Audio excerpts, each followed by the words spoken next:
Bonjour à tous et bienvenue dans cette série de tutos consacrée au logiciel Blender.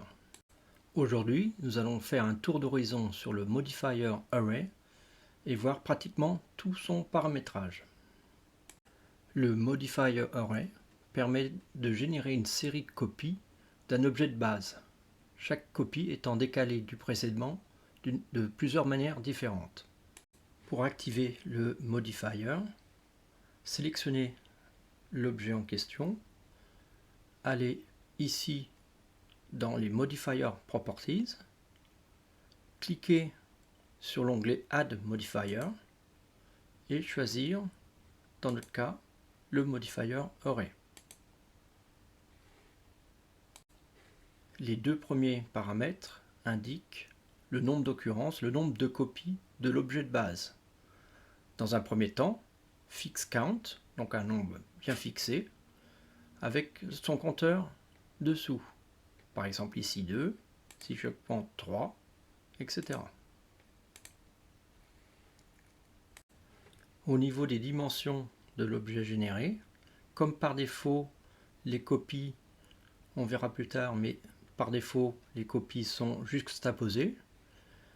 Mon cube, si je reviens à une seule occurrence, dans mon cas de figure, faisant 2 mètres de côté, si j'en génère 3, sur l'axe des X, l'objet final aura donc une dimension de 6 mètres sur l'axe des X. En passant par le mode d'affichage Wireframe, on voit mieux cette juxtaposition de mes 3 cubes. Voyons ce qui se passe à l'intersection de ces cubes. Par défaut, tous les vertex, edge et face existent. Nous avons ici un paramètre qui s'appelle merge, qui justement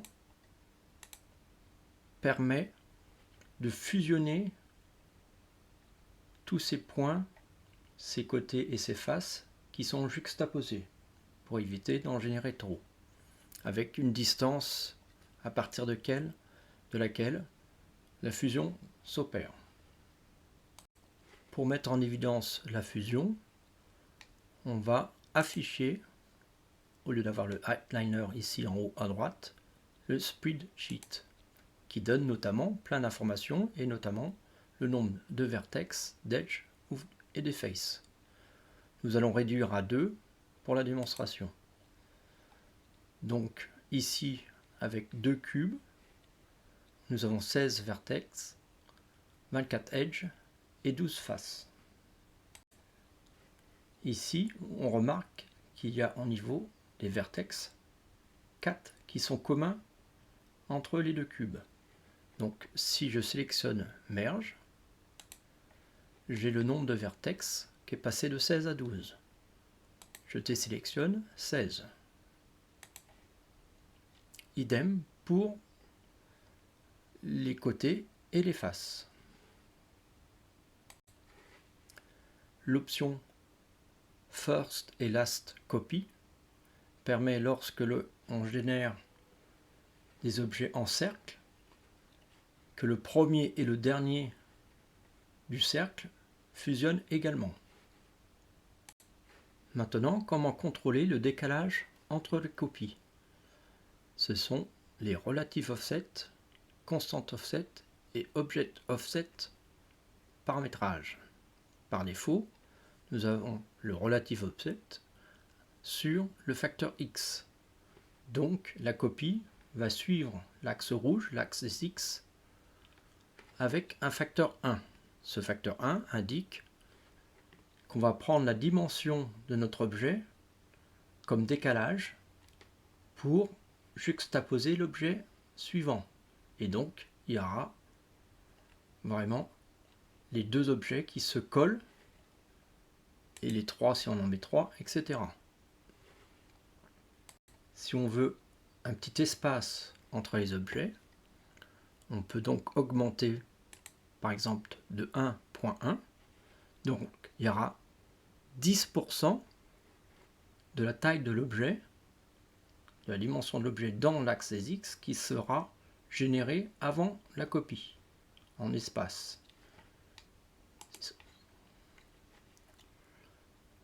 Si ici on met un facteur 2, on aura exactement l'espace d'un objet entre chaque objet généré. On peut combiner les différents facteurs pour générer une série de copies dans les directions voulues. Par exemple, si je déplace de 2 dans l'axe rouge des X, je peux également déplacer de 1 dans l'axe vert des Y, et voire même de 1 dans l'axe vertical bleu, ce qui nous donne une série de 3 cubes de cette manière. Regardons maintenant le constant offset. Je désactive relative offset et j'active constant object, qui est finalement plus simple car c'est une longueur de décalage indépendante de la taille de l'objet. Si ici je décale de 3, donc tous les 3 mètres, une nouvelle occurrence, une nouvelle copie, 1, 2, 3 mètres, sera générée. La troisième manière de contrôler le décalage des copies se fait avec Object Offset.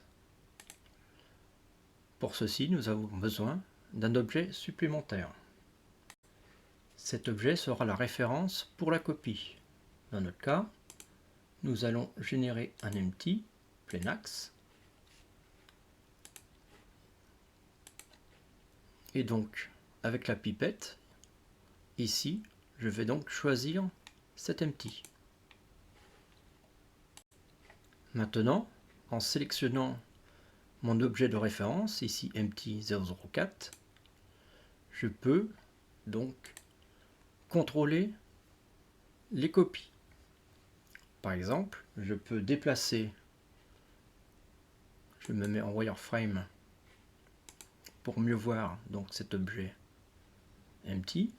Si je le déplace sur l'axe des X, il me permet de contrôler dans un sens ou dans un autre la génération des copies. On voit ici que mon objet de référence se trouve toujours centré par rapport à toutes mes copies. Autre avantage d'utiliser l'object offset, c'est qu'on peut le redimensionner. Si je fais S et je le diminue, voici le résultat. L'échelle de redimensionnement est appliquée à chaque copie. On peut bien sûr utiliser plusieurs systèmes d'offset.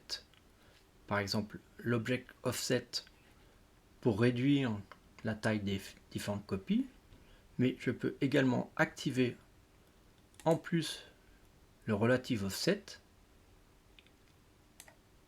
pour décaler ces différentes copies.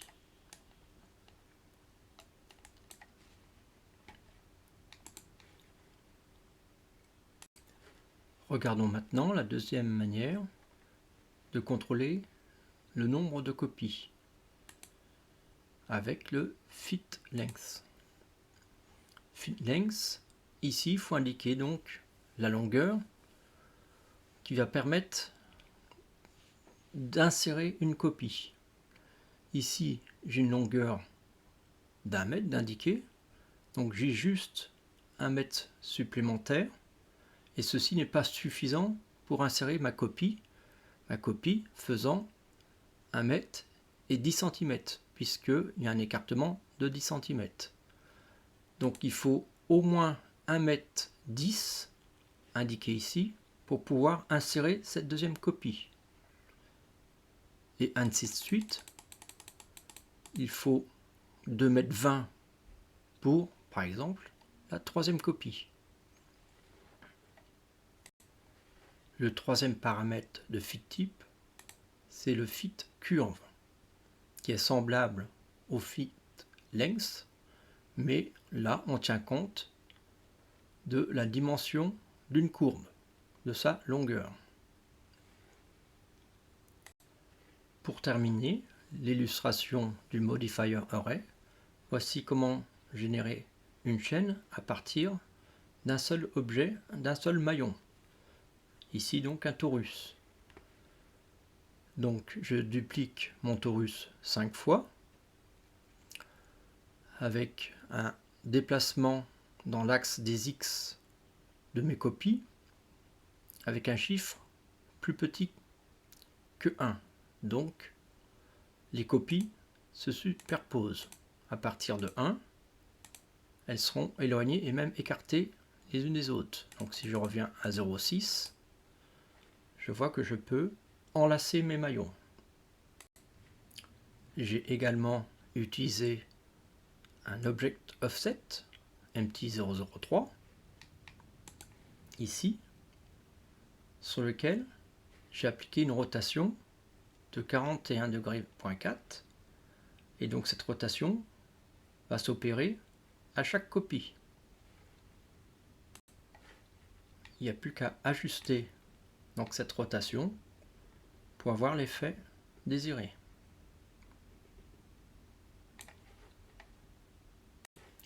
C'est la fin de ce tuto. À bientôt pour une prochaine vidéo.